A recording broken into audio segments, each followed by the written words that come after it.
안녕하세요.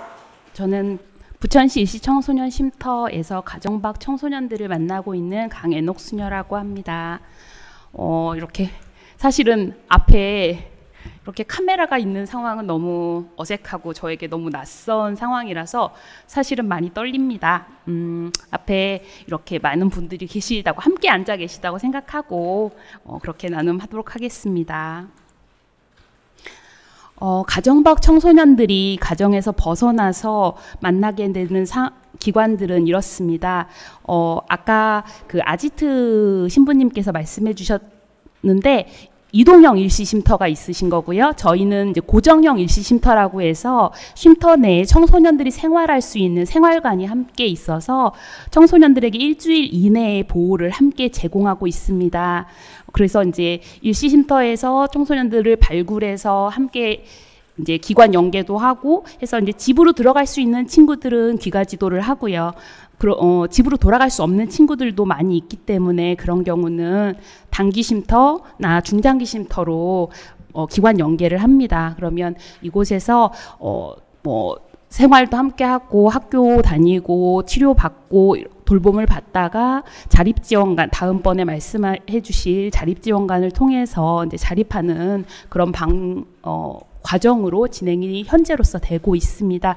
사실 이런 과정이 청소년들에게 적합하지는 않아요. 사실 단기 쉼터에서 뭐 9개월, 최대 9개월까지 지내다가 또다시 낯선 곳으로 가서 중장기 쉼터에서 지내다가 또다시 자립관이라는 곳으로 옮긴다라는 건 사실 가정에서 아픔을 겪었던 친구들에게는 사실 쉽지 않은 일이고, 이 과정에서 청소년들이 또 벗어나게 되는 경우들도 많이 있다 보니까 이 부분은 계속적으로 수정되어야 할 부분으로 계속 고민되어지고 있는 부분입니다. 저희 기관의 미션은 가정박 청소년의 발굴 및 주체적 참여를 통해서 청소년 중심의 가치를 실현하는 것입니다. 이를 위해서 저희는 청소년 쉼, 그리고 회복, 성장에 함께하는 쉼터라는 비전을 가지고요. 청소년의 참여와 존중, 공감과 연대라는 가치로 청소년들을 만나고 있습니다. 아까 말씀드린 대로 저희는 청소년들을 실제로 이제 보호를 하고 있고요. 그래서 9세에서 24세의 가정박 남녀 청소년들을 보호하고 있습니다. 그래서 저희는 이제 내부 보호 사업, 쉼터에서 청소년들을 보호하는 내부 보호 사업이 있고, 또 한 가지 아까 그 아지트에서 말씀해 주셨던 것처럼 찾아가는 거리 상담이라고 해서 거리에서 청소년들을 만나고 사례 관리하는 역할들을 하고 있습니다. 아까 역할, 뭐 응급지원이라든지 이런 부분의 역할은 아지트랑 많이 비슷한 부분들이 있습니다. 그래서 뭐 상담 지원도 하고요. 그리고 집으로 돌아갈 수 있는 친구들이 집으로 돌아갈 수 없는 여러 가지 상황들에서 부모 상담이라든지 또는 뭐 차량으로 데려다 준다든지 금전적 지원이 필요하다면 또 금전적 지원을 한다든지 해서 기가 지원도 하고요. 귀가가 불가능하다고 판단될 때는 안전하게 보호받고 지낼 수 있는 다른 기관을 소개하거나 연계하는 방식입니다. 그리고 아까 말씀드린 대로 이제 찾아가는 거리 상담이라고 해서 청소년들이 있는 곳으로 직접 찾아가서 거리 상담을 하고 위기 지원을 하고 있습니다. 가출 폐무로 지내는 청소년들도 많이 있고요. 미혼모 부자도, 그러니까 사실 이제 점점 청소년들이 많이 이제 집으로부터 벗어나서 많이 외롭잖아요. 그렇다 보니까 일찍 가정을 가지는 경우들이 많이 있어요. 자녀들을 이제 양육해서, 그러니까 출산해서 양육하는 친구들이 점점 늘어나고 있거든요. 그래서 제가 세워봤어요. 저희 쉼터에서 청소년 부모를 지원하는 경우가 어느 정도나 되나 했는데 한 67사례가 되는 거예요. 사실 저희가 계속 건강가정지원센터나 미혼모 시설로 연결을 하려고는 계속 노력하지만 청소년들은 미혼모 시설로 들어가고 싶어 하지 않아요. 왜냐하면 남자친구도 있을 수 있고요. 여러 가지 상황들, 뭐 사실 미혼모 쉼터로 간다라는 게 그쪽의 규칙이나 규율에 들어가야 되는 부분이잖아요. 그러다 보니 이제는 거리에서 아이들을 지내다가 출산하고 양육하는 경우들이 많이 있다 보니까 사실은 많이 안타까운 상황들도 많이 발생하기도 하고요. 그래서 그런 그런 문제들이 발생하지 않기 위해서 계속 저희가 지원을 하고 다른 기관으로 연결을 하고 있는데 사실은 기관 연계를 해도 잘 안 되고 돌아오는 경우들이 많아서 현재 쉼터들에서 이렇게 청소년 부모들을 사례 관리하고 있는 경우들이 많이 있습니다. 네. 제가 저희들이 만나는 청소년들의 상황들을 조금 같이 얘기해 보려고 해요.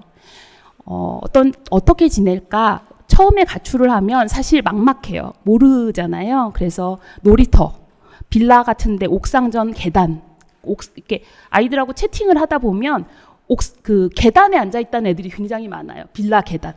뭐 바깥의 계단은 무서우니까. 그래서 뭐 친구 집 옥상. 그러니까 예전에는 빌라 옥상이나 아파트 옥상에 이제 많이 들어가 잤는데 지금은 다 잠궈 놓거든요. 그래서 아이들끼리는 암암리에 이제 어디가 열려 있는지 알기도 하고 또는 이제 제일 좋은 건 친구 집이면 친구가 거기 살면 옥상을 열어줄 수 있기 때문에 그곳에서 이불을 얻어서 자기도 하고요. 그리고 많이 굶어요. 처음에 어디서 먹어야 할지 알 수 없기 때문에. 그래서 뭐 또 길어지다 보면 친구들이 조금씩 도와주기도 하고요. 남자 친구들 같은 경우 지하 주차장 계단에서 잡니다. 뭐 교회 다니는 친구가 있으면 교회 쪽방 같은 데 들어가서 자기도 하고요. 사실 이런 상황들이 굉장히 청소년들에게 힘든 고생이에요. 그런데 왜 이게 너무 위험하고 고생스럽지 않냐라고 물어봤을 때 아빠가 더 무서웠다라는 친구들이 꽤 많이 있었습니다. 여자 청소년들 같은 경우는 상황이 더 열악해요. 너무 무섭거든요. 그래서 일주일 동안 물밖에 못 먹었다. 화장실에서 잔다. 그리고 뭐 그것도 안 되면 밤에는 밤새 무서우니까 돌아다니다가 백화점 같은 데 가서 벤치에서 졸아요.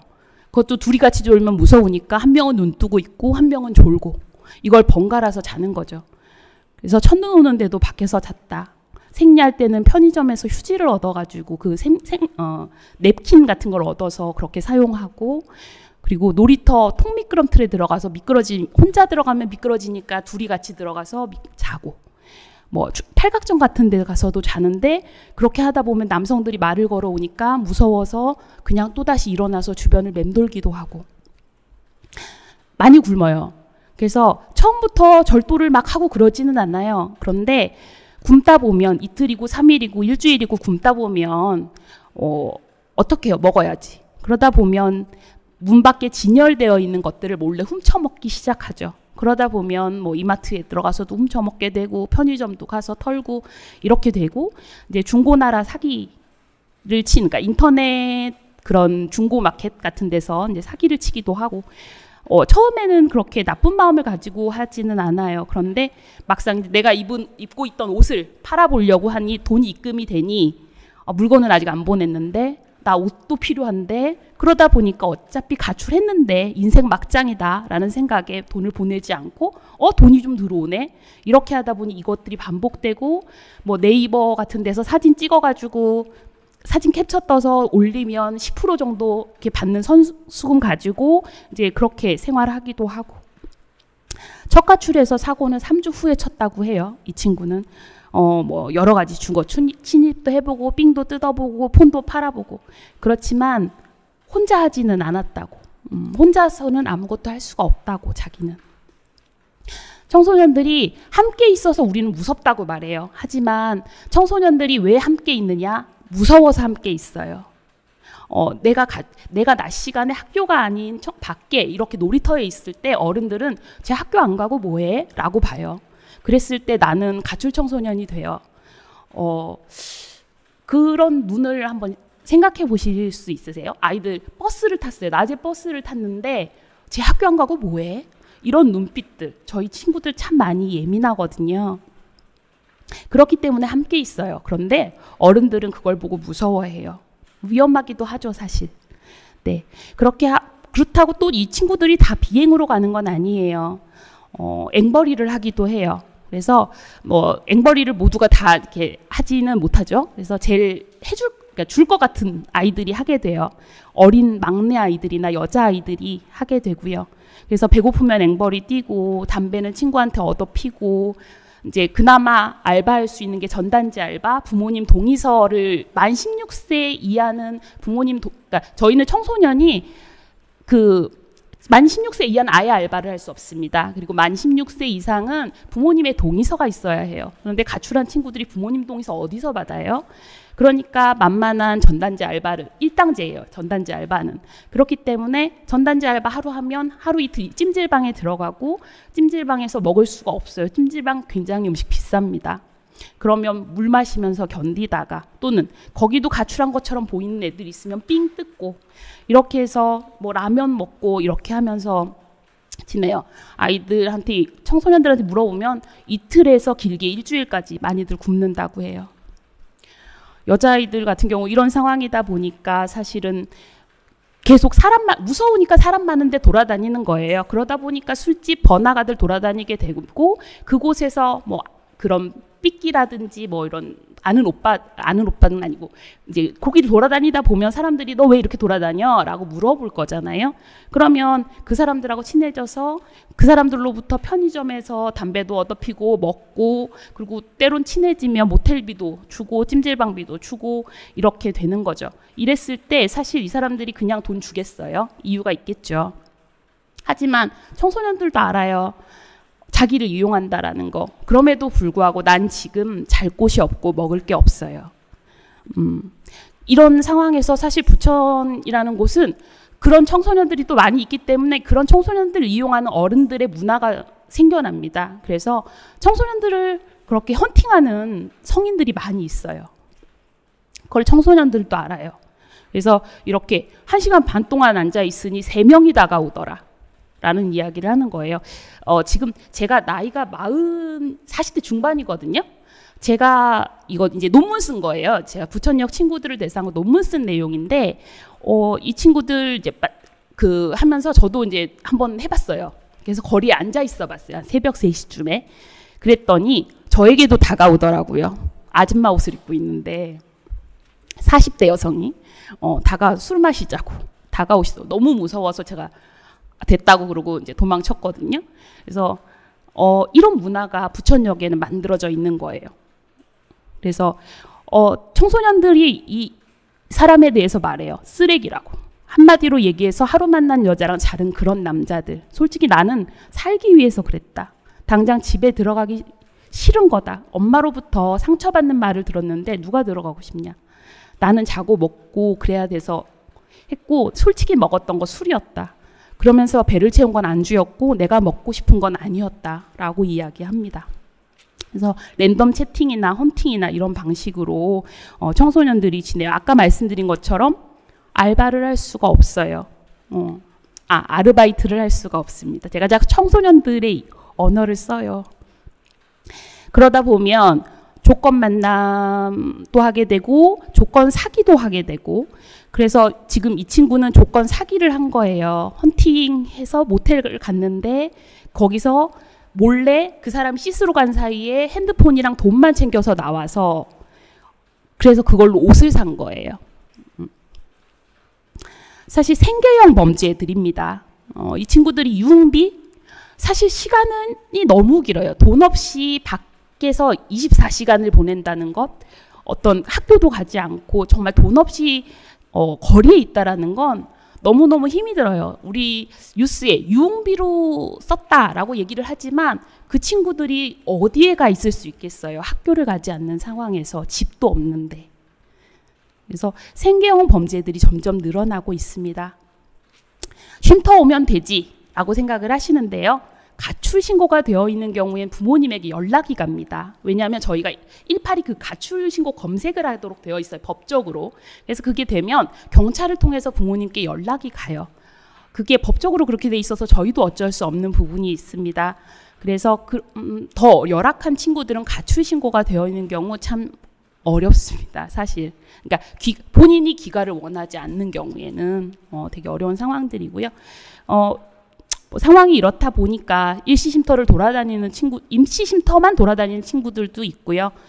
또는 쉼터를 거부하는 친구들도 점점 늘어나고 있습니다.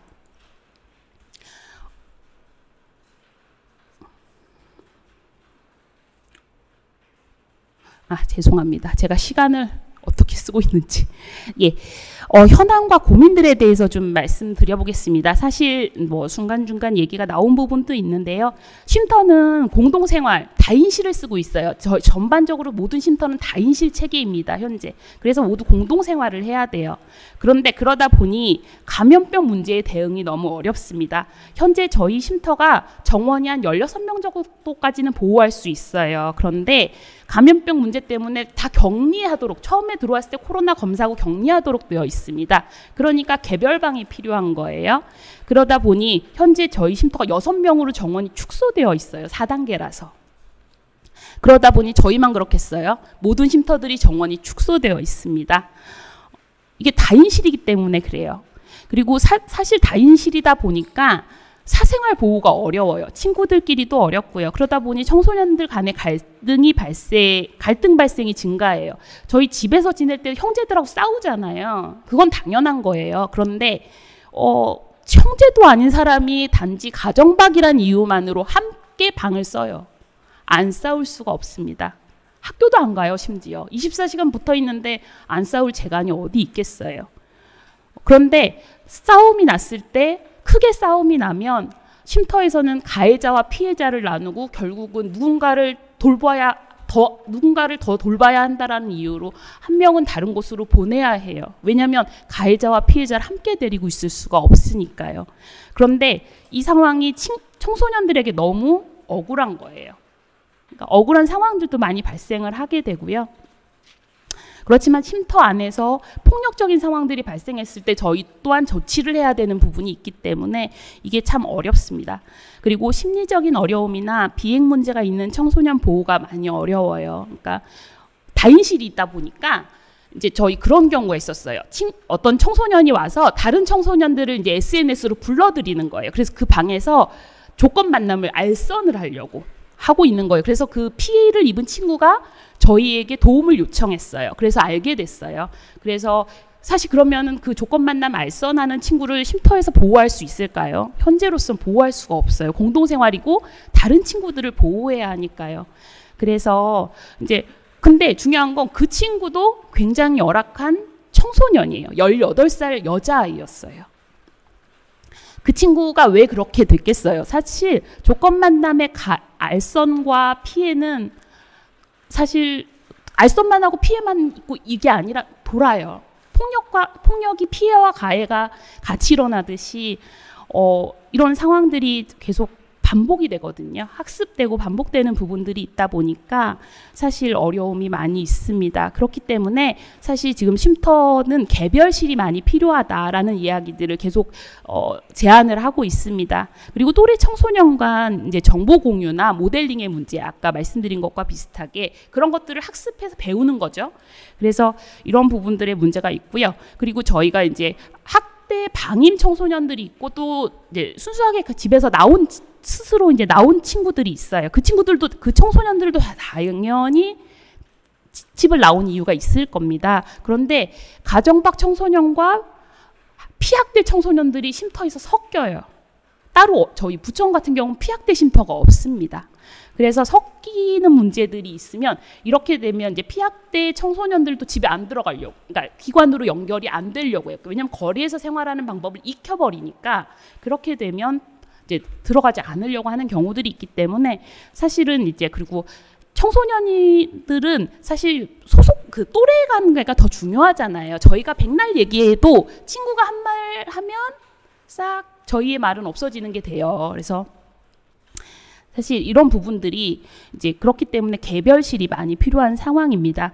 그리고 저희가 이제 규칙 문제가 있어요. 저희가 보호라는 이름으로 규칙을 계속 이렇게 세우게 되죠. 그래서 그런데 그 규칙을 이유로 쉼터 입소를 거부하는 청소년들이 증가하고 있습니다. 그렇게 되다 보니 입소 정지되는 청소년들도 많이 있고요. 근데 사실 입소 정지라는 건 포기예요. 교육이 아니라 포기예요. 그 친구에 대한.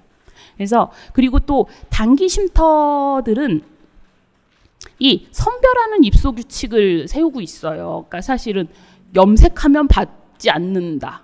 담배 피는 친구는 그 쉼터에 입소가 불가능하다라는 쉼터들이 있어요. 그러니까 저는 그게 그러니까 사실 그렇게 되면 단기 쉼터들이죠. 그랬을 때 그렇게 되면 그냥 담배를 피우는 청소년은 거기서 퇴소해야 되기 때문에 흡연에 대한 이야기를 나눌 수가 없어요. 이 친구에게 흡연이 어떤 영향을 주는지 또는 염색이 그 친구에게 무슨 의미인지 우리는 그 얘기를 할 수가 없습니다. 사실 그거를 하는 이유가 있을 거거든요. 가장 적은 비용으로 나 자신을 바꿀 수 있는 게 염색이에요. 친구들에게 적은 비용으로 내가 좀 더 예뻐 보이고 사실 저희 친구들에게 그 청소년들이 공부를 잘하는 건 아니잖아요. 집안이 좋은 것도 아니잖아요. 그렇다면 이 친구들에게 힘은 무엇일까요? 예뻐 보이고 싶고 만만해 보이고 싶지 않고 이런 부분들이 많이 있을 텐데 그래서 나름대로 다 청소년들이 이유가 있는데 그것들을 어떤 그냥 선별해 버리면 사실 너무 청소년들을 정말 포기하는 부분이 아닐까라는 고민들이 됩니다. 그리고 그러다 보니 이제 쉼터는 안 가고 가출팬과 헬퍼 피해 위험이 증가하고 있고요. 우리가 아무리 좋은 것을 가지고 있다고 해도 가지고 있고 줄 수 있다고 해도 청소년들이 그것을 원하지 않는다면, 이용하지 않는다면 우리가 가진 좋은 것은 아무 의미가 없어요. 그리고 아까 성소수자 정신과 이 부분은 사실 개별방과 같은 거고요. 그리고 저희 청소년들은 가정박 청소년들은 상황에 의해서 강요된 조기 자립을 얘기합니다. 24살이면 자립해야 해요. 무조건. 왜냐하면 기관들의 지원이 모두 끊겨요. 그런데 청소년들에게는 성장할 시간이 필요합니다. 부모님들이 있는 청소년들 나이 30까지는 집에 있죠. 거의 대부분. 그런데 저희 가정박 청소년들은 가정박이란 이유로 빨리 커야 합니다. 그때를 기다려줄 수가 없어요. 그러다 보니 준비되지 않은 청년기로에 진입이 되고 그런데 청년기에는 고용지원 정책 다 이래라 라고 말합니다. 그런데 아직 충분히 성장하거나 준비가 되어 있지 않아요. 그래서 24살이 되었음에도 불구하고 적절히 자립이 준비되지 않은 채 청년이 되는 경우들이 많아지고 있습니다. 그리고 점점 온라인이 이제 온라인의 변화가 빠른 데 비해서 저희들은 준비가 되어 있지 않다 보니까 대응의 한계들이 많이 있습니다. 그래서 여러 가지 고민들을 하다가 이제 수녀원에서 2015년에 집을 한 채 주셨어요. 저한테 아파트를 그냥 하나 주셨어요. 그래서 아이들과 한번 함께 살아봐라 라고 하셔서 제가 생각했던 건 집 같은 집이에요. 몸과 마음을 온전히 내려놓을 수 있는 공간, 그리고 서로의 삶을 보장할 수 있는 공간. 그래서 저희는 이제 귀가가 가능하지 않고 기존 쉼터에 적응에 어려움이 있었던, 그래서 쉼터에서 받아주지 않는 청소년들을 대상으로 이제 받고 있고요. 입소 절차는 이제 면담을 하는데 목표, 그리고 공동생활에서 서로 배려해야 할 점 한 서너 가지 정도를 함께 정해요. 그래서 입소 면담은 이제 그렇게 입소에 면담해서 계약서를 작성하고요. 개별방을 제공하고 있습니다. 그래서 많이 보호할 수는 없어요. 정부 지원을 전혀 받지 않거든요. 수녀원에서 지원을 하고 계셔서 방이 이제 3개여서 하나는 저희가 쓰고 이제 청소년을 2명까지 받을 수 있는 상황이에요. 개별방을 주기 때문에. 그리고 집에서는 프로그램을 하지 않습니다. 상담복지센터나 다른 기관들, 학교밖 지원센터나 다른 기관들을 연결해서 프로그램을 하도록 해서 집에서는 정말 온전히 좀 쉴 수 있도록 하는 것들을 하고 있습니다. 네. 마지막으로 활짝에서 생활했던 H의 글이에요. 저는 15살 때부터 집에서 살 상황이 안 돼서 집에서 나와 거리에서 생활한 적이 있습니다. 그때 너무 힘들었습니다. 어디서 씻을 데도 없고 물티슈로 닦고 일주일 정도 못 씻은 적도 있습니다. 겨울에 잘 곳이 없어서 공원에서 잘 때는 너무 추워서 조금이라도 더 따뜻한 화장실에서 잔 적이 있습니다. 그래서 저는 안정적으로 지낼 수 있는 공간이 얼마나 소중한지 배웠습니다. 편안하게 잘 곳이 없으니 아무것도 하기 싫었습니다. 그러다 18살에 지금의 쉼터에 들어와서 작년에 방송통신중학교 복학해서 중학교 졸업했고 올해 20살이 되어 1월부터는 자활사업단으로 공원 매점을 다니며 자립을 준비하고 있습니다. 월급의 반을 저축하고 있지만 아직은 저 혼자 자립하기에는 걱정이 많습니다. 네, 이 친구가 아버지 성폭력으로 나온 친구거든요. 지금은 아이를 낳고 가정을 이루어서 살고 있어요. 그래서 3년을 살았거든요. 처음에는 이 친구가 부천과 인천의 일시쉼터에 정말 이제 소위 말하는 노답, 답이 없다라고 말했던 친구예요. 왜냐하면 쉼터에서 창문 넘어 도망치고 12시에 일어나라고 깨우면 울고 이런 상황들이어서 쉼터들이 다 어렵다라고 했었는데 이 친구에게 3년이라는 시간이 그냥 이렇게 주어지면서 사실 안정감을 찾으면서 자연스럽게 본인이 그러니까 제가 말하지 않아도 사실 잔소리는 별로 하지 않는 편이에요. 그러니까 늘 고민하는 부분인데 안 하려고 노력해요. 그랬을 때 사실 우리 친구 청소년들이 다 알더라고요. 안정적인 상황이 되니까 무엇이 나에게 옳고 그른지를 구분하고 이 사람이 나에게 좋은 사람인지 나쁜 사람인지를 구분하더라고요. 그래서 제일 중요한 건 청소년들이 안전한 곳에서 살 수 있도록 하는 것이라는 생각이 많이 들었고요.